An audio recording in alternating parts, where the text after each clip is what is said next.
For 20 years, the Central Intelligence Agency ran a secret program to develop mind control techniques. They drugged prisoners, mental patients, and ordinary civilians with LSD and other chemicals, without consent, without knowledge, without any possibility of refusal. They called it MKUltra.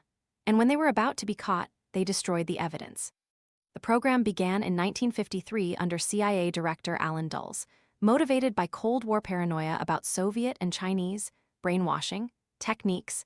Methods American officials feared were turning captured soldiers and diplomats against their own countries. The CIA decided the answer was to develop their own methods of breaking and controlling the human mind. MKUltra ran more than 150 subprojects across 80 institutions: universities, hospitals, prisons, mental health facilities.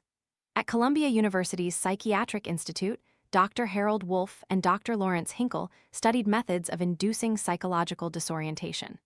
At Tulane University, electrodes were implanted in the brains of patients. At Ionia State Hospital in Michigan, prisoners were given high doses of LSD repeatedly over months to study its long-term effects. Subjects were hypnotized, sleep-deprived, given sensory deprivation, subjected to extended electroconvulsive therapy far beyond any therapeutic dose. Some of the experiments were conducted in safe houses in San Francisco and New York, where CIA operatives paid prostitutes to lure men in off the street and slip LSD into their drinks, then observed their reactions from behind one-way mirrors. The operation was called Project Midnight Climax. One CIA employee, Frank Olson, was given LSD without his knowledge at a 1953 retreat in Maryland. 9 days later, he fell from the window of a New York hotel room on the 13th floor. The CIA told his family it was suicide. His son has spent decades arguing it was murder.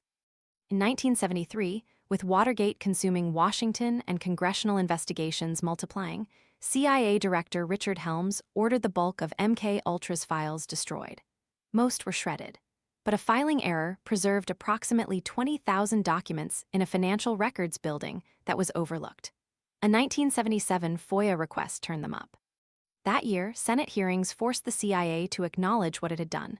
Survivors testified. Many never knew they had been subjects. Families learned for the first time what had been done to their relatives decades before. Compensation was minimal. No one went to prison.